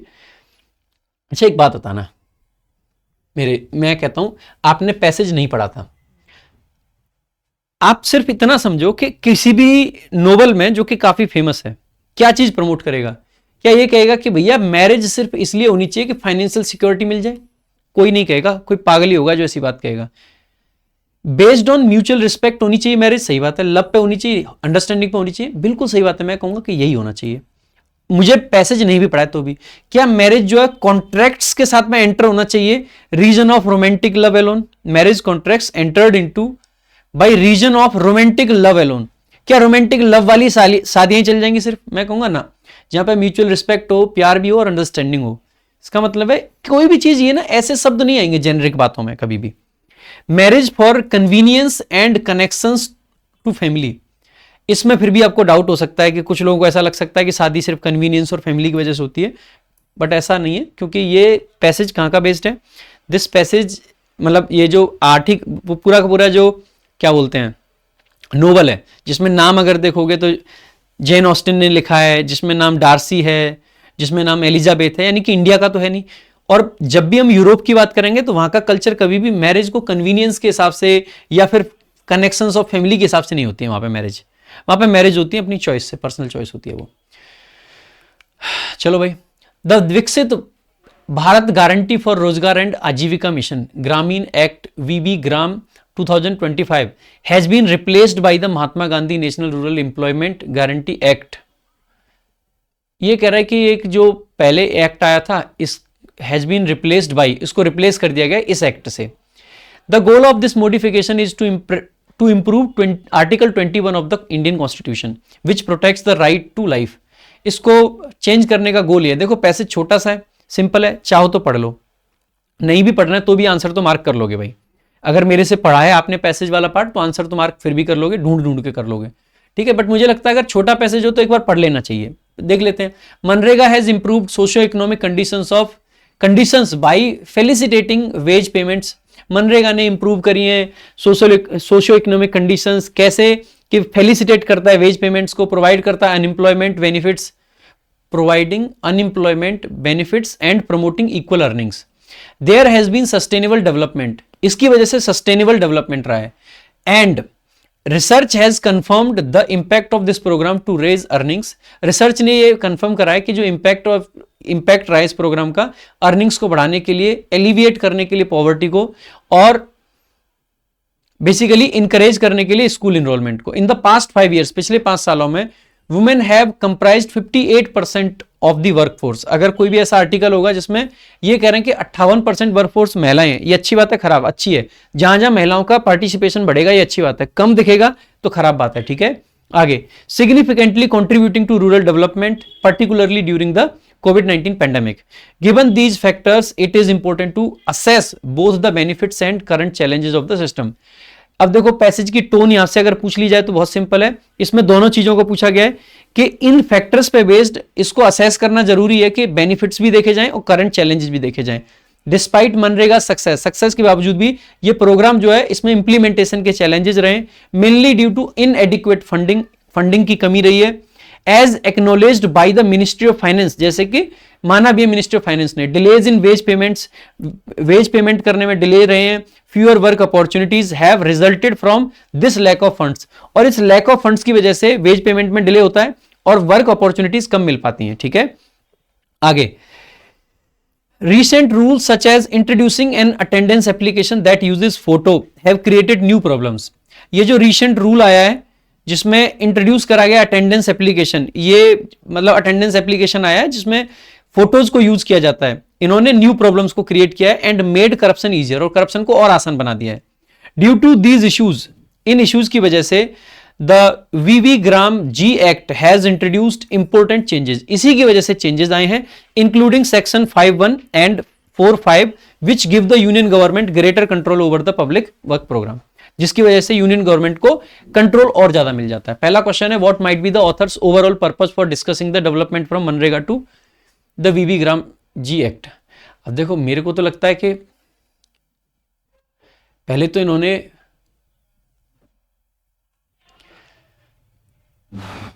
जो शुरुआत की लाइन लिखी है ना, विकसित Bharat guarantee for Rozgar and Ajeevika mission Gramin act, यानी कि वीवी ग्राम जी जो है 2025 हैज बीन रिप्लेस्ड बाय, ये इन्होंने गलत लिख रखा है passage, this should be has replaced, ये पैसेज में नहीं होना चाहिए था, इस एक्ट ने मनरेगा को रिप्लेस करा है। So the passage is written wrong, ठीक है, it is written wrongly, so don't be surprised अगर कल को जो आंसर की फाइनल आए उसमें ये पांचों के पांचों क्वेश्चन जो इसके हों इनको बेनिफिट टू ऑल कर दें कि पैसेज ही गलत था।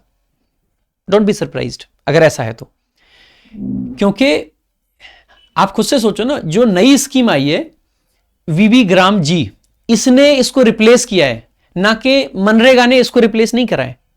इसका मतलब है कि ये जो पैसेज है ना गलत लिखा हुआ है। तो यहां पे क्वेश्चन सही है, ये कह रहा है कि डेवलपमेंट हुआ है मनरेगा से वीवी ग्राम में, यानी कि मनरेगा को रिप्लेस किया है वीवी ग्राम जी ने। इसका मतलब है कि पैसेज गलत लिखा हुआ था, लेकिन फिर भी आंसर तो हम कर ही सकते हैं, इतनी जानकारी तो खुद से भी है हमें। Argue that a decrease in the role of government can logically solve the inherent shortcomings. मैं कहता हूं आपने पैसेज नहीं पढ़ा होता। क्या कोई भी स्कीम ये कह सकती है कि सरकार, अगर ये मतलब लॉजिकली ये आर्ग्यू करा जाए कि सरकार का रोल कम करने से जो इनहेरेंट शॉर्टकमिंग्स होती है रूरल एम्प्लॉयमेंट पैटर्न में वो कम हो जाएंगी, कैन लॉजिकली सॉल्व। सरकार का रोल अगर कम कर दिया जाए किसी स्कीम में तो उसके अंदर जो कमियां वो खत्म हो जाएंगी, बढ़ेंगी भाई, बढ़ेंगी। सो दिस इज नॉट पॉसिबल।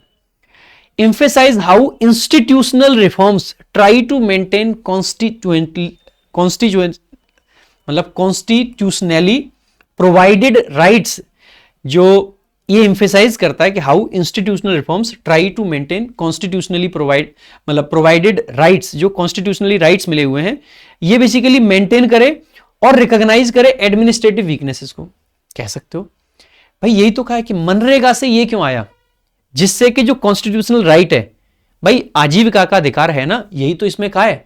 जो ये वीवी ग्राम जो है विकसित Bharat guarantee for Rozgar and आजीविका, तो यही तो है कि जो अधिकार है वो भी बना रहेगा और साथ ही साथ में इंस्टीट्यूशनल रिफॉर्म्स भी आ गए। ठीक है, तो मेरे हिसाब से ये आंसर बन सकता है। Argue that a transition from a right based framework to an AI based system. क्या इसमें एआई बेस्ड है सब कुछ एफिशिएंसी के लिए? नहीं, मुझे नहीं लगता है कि इसलिए। मुझे लगता है कि जो पहले एडमिनिस्ट्रेटिव वीकनेस थी उनको हटा के राइट को मेंटेन भी रखना है और वो जो कमियां हैं उनको भी हटा दिया गया है, तो ये सही बनना चाहिए। Argue that technology based interventions will necessarily increase the level of transparency and accountability associated with public programmes. क्या ये आर्ग्यू करना चाहता है कि टेक्नोलॉजी बेस्ड इंटरवेंशंस जो होते हैं वो पक्का लेवल बढ़ा देंगे ट्रांसपेरेंसी का? भाई इसमें क्या कहा गया है, लास्ट लाइन अगर आपने ध्यान से देखी हो, इसमें यह कहा गया है कि जो हैव क्रिएटेड न्यू प्रॉब्लम्स, और इसमें से क्या था कि इन्होंने करप्शन को इजी कर दिया है। यानी कि जो फोटो वाला सिस्टम है, टेक्नोलॉजी जो आई है उसकी वजह से करप्शन को क्या बोला गया है कि इजियर बना दिया है। तो क्या इस वाले को आप मार्क कर सकते थे? आई डोंट थिंक सो, ये नहीं हो सकता था। Option B is the correct answer. आगे देखेंगे next. The author's tone regarding new rules, जैसे कि photo based attendance, best described as, इसको बेस्ट कैसे डिस्क्राइब कर सकते हो? Cautiously critical, admitting the benefits of. Author की जो टोन है उसने कहा है कि हमें दोनों चीजें देखनी है, बेनिफिट्स भी देखने और इसकी जो शॉर्टकमिंग्स हैं, खास करके नए वाले में जो उसने कहा है ना कि नई प्रॉब्लम्स क्रिएट करी हैं, तो क्रिटिकल टोन जरूर रखनी है हमें। It is a direct rejection, पहला ऑप्शन है कॉशियसली क्रिटिकल, मुझे लगता है ऐसा ऑप्शन हो ना जहां पर कॉशन है और क्रिटिकल भी है, तो ये करेक्ट हो जाना चाहिए। एडमिटिंग द बेनिफिट्स, बेनिफिट्स को एडमिट किया है इनोवेशन के और पॉइंट आउट कराए जो डेंजर्स हैं abuse in bureaucracies, this is possible. आगे, it is a direct rejection that states tax solutions do not work in rural welfare activities because the officials are illiterate. क्या आप ये कहना चाह रहे हो ऑफिशियल्स इलिटरेट हैं? The answer is no. Digital interventions will resolve long standing governance issues, क्या digital intervention से सब कुछ खत्म हो जाएगा? नहीं, उसने कहा है कि डिजिटल इंटरवेंशन से नई प्रॉब्लम आई है। डिटैच्डली डिस्क्रिप्टिव, क्या डिटैच्ड फील कर रहा है वो? नहीं। Outlining reforms to procedures without evaluating judgements, judgement pass कर दिया है कि भैया करप्शन को आसान बना दिया है, so this is not possible. So A is the only possible answer, that's the correct answer. Next, what can be reasonably inferred about the relationship between women's participation and rural resilience during pandemic. Pandemic में women का participation बढ़ा था, 58% हो गया था, जो कि एक पॉजिटिव चीज है। Their intensified appearance might have worsened the existing support structure, worsen नहीं करेगा, पॉजिटिव काम करेगा, खराब है sentence. Option, the fact that they were active seemingly led to the acceleration of the community's physical problems, क्या problems को बढ़ा देगा ये? The answer is no. Their involvement could have led to a decrease in total program productivity, क्या उनकी involvement decrease आएगा? Not possible. Their significant involvement contributed to the continuation of the community through the maintenance of the local economy in spite of the general economic disruptions that were happening। एकदम सही बात है, ये positive है कि उनका जो इन्वॉल्वमेंट था इसकी वजह से कंटिन्यूएशन रहा कम्युनिटी का, ठीक है, क्योंकि जो मेन स्ट्रीम इकोनॉमी चल रही थी वो उतना अच्छे से नहीं चल पा रही थी कोविड की वजह से, तो ये आपका करेक्ट होगा। आगे, what does the author's discussion of lack of funding primarily indicate? Lack of funding का मतलब क्या है? Administrative inefficiencies and implementation challenges due to a shortage of funding. What does the author's discussion of lack of funding? Lack of funding की वजह से क्या है कि एक तो जॉब अपॉर्चुनिटी मतलब वर्क अपॉर्चुनिटीज कम थी और बेसिकली उसकी वजह से वेज भी डिले हो रहे थे। Administrative inefficiencies and implementation challenges due to shortage of fundings. मैं तो कह सकता हूं कि हो सकता है local administrations limit opportunities so as to have control over the release of finance ना। Decentralised authority has caused divergent effects that will certainly lead to reduction in job guarantee, ऐसा भी नहीं है, डिसेंट्रलाइज्ड वाला सेंस नहीं है। Resource allocation practices are highly effective but seem problematic due to certain short term physical fluctuations. नहीं, बाकी सब तो उससे रिलेटेड ही नहीं है। जो ये कहना चाह रहा है लैक ऑफ फंडिंग की वजह से क्या है, लैक ऑफ फंडिंग की वजह से है कि एडमिनिस्ट्रेटिव इनएफिशिएंसी आ रही है और इंप्लीमेंटेशन में चैलेंजेस आ रहे हैं। किसकी वजह से? शॉर्टेज ऑफ फंडिंग की वजह से। Only option A is the related part, बाकी तो रिलेटेड ही नहीं है। ये मुश्किल लग रहे थे क्या पैसेज आप लोगों को? What does sustainable development mean? Sustainable development जो लॉन्ग टर्म तक डेवलपमेंट चले, most nearly in the context of the passage. discusses advancements that are characterized by fast infrastructure development without consideration of administrative viability। ये negative सा बना दिया है, फिर भी एक बार इसको ना अभी पूरे तरीके से एलिमिनेट नहीं करते, देख लेते हैं। Improvements relating to long term socio economic benefits, ये लॉन्ग टर्म वाली जो बात है ना, that is the correct answer. Outcomes, ठीक है, for rural households by stability की बात आ गई, लॉन्ग टर्म की बात आ गई, वही सस्टेनेबल डेवलपमेंट होते हैं, ठीक है। एसडीजीज आपने पढ़े होंगे, सस्टेनेबल डेवलपमेंट गोल्स जो होते हैं। Outcomes that emphasise the creation of jobs in the short term नहीं होता है sustainable. Strategies that place emphasis mainly on technological discussions as a principal means of rural. Technology की बात ही नहीं है। सस्टेनेबल डेवलपमेंट का मतलब ये यहाँ पे जो लॉन्ग टर्म तक सोशो इकोनॉमिक ये दे पाए, एडवांसमेंट्स की भी बात नहीं है यहाँ पे, ठीक है। तो ऑप्शन यही बनेगा। Bank failures raise serious concerns about supervisory oversight. कहा गया कि जो बैंक फेलियर्स होते हैं ये सीरियस कंसर्न्स लाते हैं सुपरवाइजरी ओवरसाइट की वजह से, ठीक है।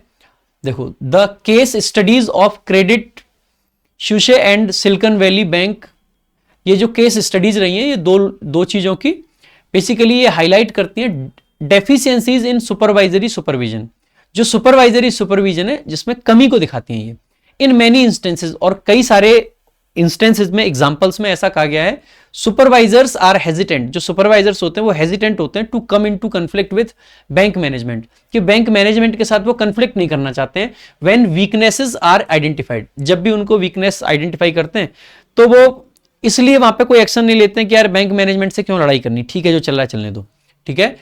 Preferring to do nothing rather than take corrective action at a point in time when key issues are building into a problem, तो जब जो की इश्यूज होते हैं वो एक प्रॉब्लम जब बन रहे होते हैं उस टाइम पे वो कुछ नहीं करते हैं कि यार छोड़ना, हम क्यों पंगे लें इनसे। फिर इसमें वही चीजें अब आगे यही कहेगा कि इनको करेक्ट कर दो। Regulators must adopt an attitude change, इनको एक अपने एटीट्यूड में चेंज लाना चाहिए इन विच दे प्लेस मोर एम्फेसिस, जिनमें उनको और एम्फेसिस कर देना चाहिए किस पे, ऑन रिजल्ट्स, कि रिजल्ट्स अच्छे होने चाहिए rather than the details. Details में नहीं जाना है लेकिन रिजल्ट अच्छे कैसे आए, यानी कि उनको इग्नोर नहीं करना है चीजों को। अब आगे, overemphasis on trivial matters might lead regulators to overlook more fundamental issues, अगर ओवर एम्फेसिस करेंगे छोटे छोटे मैटर्स पर तो इसकी वजह से हो सकता है कि जो रेगुलेटर्स हैं ये ओवरलुक करने लग जाए फंडामेंटल इश्यूज को, such as whether financial institutions have adequate capital in case of a shock, जैसे कि फाइनेंशियल इंस्टीट्यूशंस के पास में शॉक के समय में क्या एडिक्वेट कैपिटल है। रेगुलेटिंग इन रिक्वायरमेंट्स, जो रेगुलेटिंग रिक्वायरमेंट्स हैं मस्ट बी सिंप्लीफाइड, इनको सिंप्लीफाई करना चाहिए। Complex regulation requirements in relation to capital में overlook systemic risk in their approaches, कहा गया कि अगर कॉम्प्लेक्स रेगुलेशन रिक्वायरमेंट होंगी अगर कैपिटल के रिलेशन में तो ये ओवरलुक कर सकती हैं सिस्टमिक रिस्क को इन देयर अप्रोचेस, उनके अप्रोचेस में। व्हेन स्ट्रेस टेस्ट, जब स्ट्रेस टेस्ट बेसिकली रिजल्ट करेंगे किसमें, activities gravitating towards less heavily regulated institutions, अगर स्ट्रेस टेस्ट जो है उनका परिणाम ये होगा कि ऐसी एक्टिविटीज होंगी जो कि आपको लेके जाएंगी लेस हैवी रेगुलेटेड इंस्टीट्यूशंस, यानी इंस्टीट्यूशंस ऐसे होंगे जो अब उतने ज्यादा अच्छे से रेगुलेटेड नहीं होंगे in the non banking sector, खास करके नॉन बैंकिंग सेक्टर में। Improved supervisory and bank communications would promote better supervision, अगर ये इंप्रूव्ड सुपरवाइजरी और बैंक कम्युनिकेशंस होंगे तो ये प्रमोट करेंगे बेटर सुपरविजन को। As the tool for managing risk, एक टूल के रूप में रिस्क को मैनेज करने के लिए।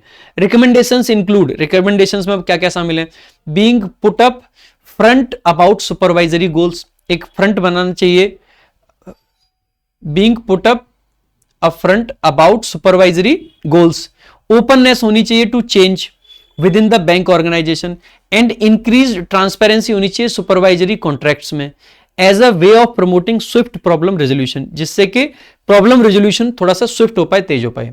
These would aid shareholders as well as the overall economy, और ये बेसिकली मदद करेंगे शेयर होल्डर्स की भी और पूरी की पूरी इकोनॉमी की भी। इन कंक्लूजन ये कह सकते हो, rather than pursuing a micro management strategy, micro management strategy से बढ़िया है कि a move towards a clearly defined regulation, एक क्लियरली डिफाइंड रेगुलेशन की तरफ हमें मूव करना चाहिए, दैट सपोर्ट, जो कि सपोर्ट करे पॉजिटिव इंसेंटिव्स को, is what is needed to ensure that banks behave within frameworks that promote financial stability, ऐसा फ्रेमवर्क जो फाइनेंशियल स्टेबिलिटी को प्रमोट करे। Which of the following is most true in regard to stating the structure of logic fund in the author's conclusion? It urges a transition from procedural pedantry towards a result-oriented strategic framework. कह सकते हैं result oriented framework की बात यहां पे करी गई है, फिर भी देख लेते हैं। It proposes that bank managers should be given more freedom. ना, ऐसा नहीं कहा गया है, ये तो regulations के बारे में, regulators के बारे में। It suggests that the responsibility for assurance should lie with organizations rather than with outsiders. ना, ऐसा कुछ नहीं कहा गया। It suggests a complete deregulation. Deregulation तो इसमें कहा ही नहीं गया, इसमें कहा गया regulations और आनी चाहिए। तो कौन सा है, शुरुआत में दे रखा था ना कि रिजल्ट ओरिएंटेड जाना है, यहां पे देखेंगे, यहां पे रिजल्ट ओरिएंटेड की बात करी गई थी। Preferring to do nothing, ये यहां पे था, in which they place more emphasis on the result rather than the details। ठीक है, यहीं पे था। आगे, The use of stress tests by author is an example of illustrating which of the following consequences. वो था ना कि ऐसा अगर हुआ तो ये जो रिस्क वाला है इसको और ओवरलुक करने लगेंगे, overlook systemic risk in their approaches. तो देख लेते हैं एक बार। The failure of financial institutions to report their internal capital requirements accurately, the movement of risk related financial activities into industries that are less heavily regulated. यही तो था कि और भी हेवीली, मतलब कम हेवीली रेगुलेटेड रह जाएंगे। यहां देखेंगे ये लेस हेवीली रेगुलेटेड इंस्टीट्यूशंस में बदल जाएंगी, तो वही यहां पे कहा गया है, तो यही करेक्ट आंसर हो जाएगा। आगे देखेंगे 38, why are supervisors often slow to act when banks have problems. Supervisors क्यों स्लो होते हैं? क्योंकि पंगे में कौन पड़े। They are confused because modern bank rules, नहीं। They do not have the legal power, नहीं। They prefer to avoid conflict, सही बात है। ठीक है, आगे 39 नंबर क्वेश्चन है, what would positive incentives do for the banking system. Positive incentive क्या करेंगे? Make bank rules much more complicated, नहीं। पॉजिटिव वो उसको सिंप्लीफाई करेंगे। Help banks behave in a way that keeps economy stable, कह सकते हैं बट उतना अच्छा नहीं लग रहा है। Stop banks and regulators from taking each others often, नहीं। टेकिंग टू ईच अदर, नहीं। Bring back micro management and focus on tiny details, नहीं। तो आप कहोगे कि ये ही सही रहेगा कि स्टेबल इकोनॉमी बनेगी, हेल्प करेंगे बैंक को बिहेव करने में in a way that keeps the economy stable. आगे complex regulation, the tone with which the author approaches the current situation of complex regulation is best described as। कैसी tone है? क्या ये uninterested है in how these rules change? बिल्कुल भी नहीं, ये तो अपना सोल्यूशन दे रहा है। Impressed by how much attention supervisors पे टू टाइनी डिटेल्स, इंप्रेस नहीं है, वो कह रहा है कि छोटी डिटेल्स को छोड़ो यार, रिजल्ट लाओ। Hopeful that it will eventually help find hidden money problems, ना। क्रिटिकल है, इसने क्रिटिसाइज किया है कॉम्प्लेक्स वाली चीजों को, because complicated rules can actually cause more risk, यही करेक्ट आंसर है। Now this is a cloze test. After falling consistently dash the US dollar for a major part of the year, the rupee has dash somewhat। अब देखो falling dash against आएगा, for आएगा, with आएगा या of आएगा। दो चीजों का जब कंपैरिजन है डायरेक्ट, हम कह रहे हैं कि एक तरफ रुपया है एक तरफ डॉलर है, जब दो चीजें एक दूसरे के आमने सामने होती हैं तो क्या आता है? अगेंस्ट आता है। Against the dollar, for the dollar का तो मतलब ऐसे है ना, फॉल फॉर समबडी मतलब किसी के प्यार में पड़ जाना, इसका मतलब ये हो जाएगा कि हमारा जो रुपया है वो डॉलर के प्यार में पड़ गया, दैट्स नॉट पॉसिबल। ठीक है। विथ का मतलब है उसके साथ साथ गिरना, कि डॉलर भी गिर रहा है रुपया भी गिर रहा है, not possible. After fall of the US dollar, not possible. ठीक है।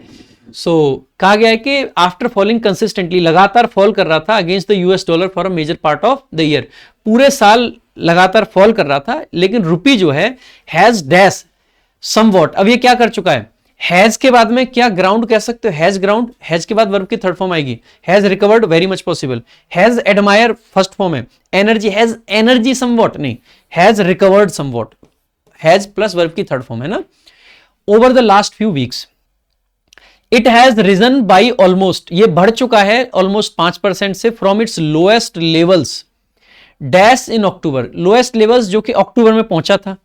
सो लोएस्ट लेवल्स, अब ये लोएस्ट यहां से समझना, इट सब्जेक्ट है, हैज आपकी हेल्पिंग वर्ब, रीजन आपकी मेन वर्ब है, बाई प्रेपोजिशन जिसका ऑब्जेक्ट है ऑलमोस्ट 5%, फ्रॉम प्रेपोजिशन जिसका ऑब्जेक्ट है इट्स लोएस्ट लेवल्स, है ना। अब इसके आगे अगर हमें कुछ लिखना है, क्या हम कोई डायरेक्ट रीच्ड लिख दें? लिख सकते हैं, क्योंकि ये पार्टिसिपल बन सकता है। रीच्ड जो कि पहुंचे थे, पार्टिसिपल फॉर्म में आ सकता है। रेंडर वर्ब की फर्स्ट फॉर्म है, फर्स्ट फॉर्म किसके लिए? इसका सब्जेक्ट का है, not possible. Admire first form है, नॉट पॉसिबल। बिहाइंड फर्स्ट मतलब प्रेपोजिशन है, प्रेपोजिशन इनके पहले बिहाइंड आना नॉट पॉसिबल। आप कहोगे sir reached is the correct answer. और वैसे भी सेंस के हिसाब से भी देखेंगे, लोएस्ट लेवल जो कि रीच करे थे इसने अक्टूबर में। Even with this recent improvement, और इस रीसेंट इंप्रूवमेंट के बाद भी the rupee is still down about 11% since the start of the year. 5% recover होने के बाद भी अभी भी 11% डाउन है साल के स्टार्टिंग के हिसाब से देखें तो। The rupee's performance has been closely dash to global crude oil prices. जो रुपी की परफॉर्मेंस है वो has been dash closely. So has been dash closely, देखो हैज बीन बी के बाद में वर्ब की थर्ड फॉर्म आ सकती है, वेरी मच पॉसिबल। क्या एडवर्ब की जरूरत है? नॉट। टाइड टू कह सकते हैं, बिल्कुल। Tightly to, not possible, adverb नहीं चाहिए। एमिकेबली, एडवर्ब नहीं चाहिए, हमें वर्ब की थर्ड फॉर्म चाहिए या एडजेक्टिव चाहिए। Tied two is the correct answer और कुछ नहीं आएगा भाई। बी वर्ब के बाद में या तो एडजेक्टिव आएगा या थर्ड फॉर्म आएगी, है ना। आगे देखेंगे, और tied to global crude oil prices. This makes sense, और इस बात को देख के सेंस निकलता है। Imported oil accounts for about 80% of the India's 80% of India's total demand. ये जो क्रूड ऑयल जो है, क्रूड ऑयल इंपोर्ट जो है, ये 80% है इंडिया के टोटल डिमांड के। The value of the rupee dropped when oil prices climbed. जब ऑयल के प्राइसेस बढ़े थे तो बेसिकली रुपी की वैल्यू डाउन हुई थी, ठीक है, earlier this year. A trend that lasted until early October, और ये ट्रेंड तब तक चला था अर्ली अक्टूबर तक। सिंस देन, और तब से लेके अब तक, as global crude prices have fallen the rupee has dashed, rupee has culture against not possible, strengthened, सही बात है, टेंडम तो नाउन है, इन टेंडम इन पेयर है ना, रिलेटिंग नॉट पॉसिबल। सिर्फ और सिर्फ ग्रामर के दम पे सारे क्वेश्चन कर लेते आप क्लोज टेस्ट के, पूरा क्लोज टेस्ट ग्रामर पे बेस्ड था ये, ठीक है। सो आई होप ये क्वेश्चन, ये सारी चीजें आपको सिंपल लगा होगा। स्टिल अगर आपको लगता है ना कॉम्प्लिकेटेड है तो यार ये वीडियो देख लेना एक बार। आपकी ना जितना मेंस में पूछा गया ना यार, इतना तो मैंने बेसिक में पढ़ा रखा है, बिलीव मी। जितना लगभग मेंस में पूछा गया ना उतना तो मैंने लगभग अपने इसमें बेसिक में पढ़ा रखा है। फिर भी मैं उम्मीद करता हूं कि आपने जो चाहा होगा वो आपको मिला होगा। कंप्यूटर ने आपकी लंका शायद ना लगाई हो, लेकिन फिर भी अगर किन्हीं कारणों से अब की बार कमी रहेगी और आगे के लिए इंप्रूवमेंट चाहते हैं तो यार मैं रिकमेंड करूंगा कि 699 में कंप्लीट वीओडी बैच आपको मिलता है। आप बैच लीजिए और कंप्लीट तैयारी अपनी कीजिए अच्छे से, क्योंकि जब आपकी तैयारी अच्छी होगी ना तो पेपर अच्छा निकलना जाएगा ही जाएगा, अच्छा ही जाएगा, खराब जाने का चांस ही नहीं है। बहुत सारे बच्चे अब की बार 135 में से 135 लेके आए हैं, आप भी उनमें से एक हो सकते हो। बस मेहनत करने की जरूरत है, और मैं अपने एंड पे कोई कमी नहीं छोड़ता हूं, ना पहले छोड़िए ना आगे छोड़ूंगा। ग्रामर की सीरीज चल रही है, वोकैबुलरी डेली सुबह 9 बजे पढ़ाता हूं, रीडिंग बूस्टर्स पढ़ा रहा हूं, रीडिंग बूस्टर्स देख लिया करो, रीडिंग आपकी बहुत इंप्रूव होगी उससे। ये सब चीजें आपको बच्चों का खेल लगेंगी अगर आपने मेरे रीडिंग बूस्टर देख लिए डेली। जितने पैसे जाए थे ना, एक्चुअली में बच्चों का खेल है, इसमें कुछ है ही नहीं, कसम से भाई। ये बहुत सिंपल चीजें थी जो पूछी गई हैं। क्लोज टेस्ट मतलब I was expecting something extra ordinary, ये क्लोज टेस्ट दे दिया इन्होंने एकदम कद्दू लेवल का। तो पढ़ो, ढंग से मेहनत करो, और ये मैं गारंटी देता हूं कि जो पढ़ाया जाएगा उससे बाहर नहीं जाएगा, ठीक है। सो 699 में लाइफ टाइम वैलिडिटी के साथ आप ये VOD 3.0 बैच चेकआउट कर सकते हैं। क्वालिटी कंटेंट हमेशा मिला है और आगे भी मिलेगा। बाकी अगर सारे सब्जेक्ट पढ़ने, सो ये हमारा कॉम्बो बैच है, RG विक्रमजीत ऐप पे ही सारे बैचेस अवेलेबल होते हैं। 699 में लाइव मतलब VOD था, लाइव लेना है तो 899, पूरा कॉम्बो लेना है तो 2299 में अवेलेबल होता है, ठीक है। बाकी मेरी जितनी भी बुक्स हैं, सारी बुक्स में भी है, मैं एक एक क्वेश्चन का स्क्रीनशॉट डाल के दिखाऊं कि ये मैंने यहाँ पढ़ा है, ये मैंने यहाँ पढ़ा है, कोई मतलब नहीं है। स्क्रीनशॉट डाल के तब दिखाया जाए जब कुछ मुश्किल पूछा जाए, और फिर मैं दिखाऊं कि देखो मैंने ये मुश्किल भी पढ़ाया था। लेकिन ये तो कद्दू लेवल का पेपर था यार, कुछ था ही नहीं। 135 में से 135 लाए जा सकते हैं इस पेपर में, कोई दिक्कत की बात इसमें नहीं है, ठीक है। बाकी मेरे भाई टेलीग्राम जरूर ज्वाइन कर लेना, rankers Gurukul official and Prashant Solanki English, दोनों ही टेलीग्राम चैनल ज्वाइन कर लेने आपको। और बाकी जुड़े रहिए हमसे। थैंक यू फॉर वॉचिंग, और सब्सक्राइब जरूर कर लेना चैनल को, क्योंकि हमेशा क्वालिटी कंटेंट आपको रैंकर्स गुरुकुल पे मिलता रहा है, मिलता रहेगा, ऐसे ही चलती रहेंगी चीजें, ठीक है। सो आई होप आपके मार्क्स अच्छे आए होंगे। फिर भी अगर कोई गड़बड़ रह गई, कुछ रह गया है, तो मेरे भाई निराश हताश होने का समय नहीं है। समय है अपने जो स्किल्स में थोड़ी बहुत जो कमियां रह गई, थोड़ी बहुत कहीं पे कुछ कमी रह गई, कहीं पे कुछ रह गया, उनको इंप्रूव करके अगले साल के लिए और भी बेहतर ढंग से तैयार होकर जाने की, तो उसके लिए लग जाइए। Thank you so much. जय हिंद, जय भारत।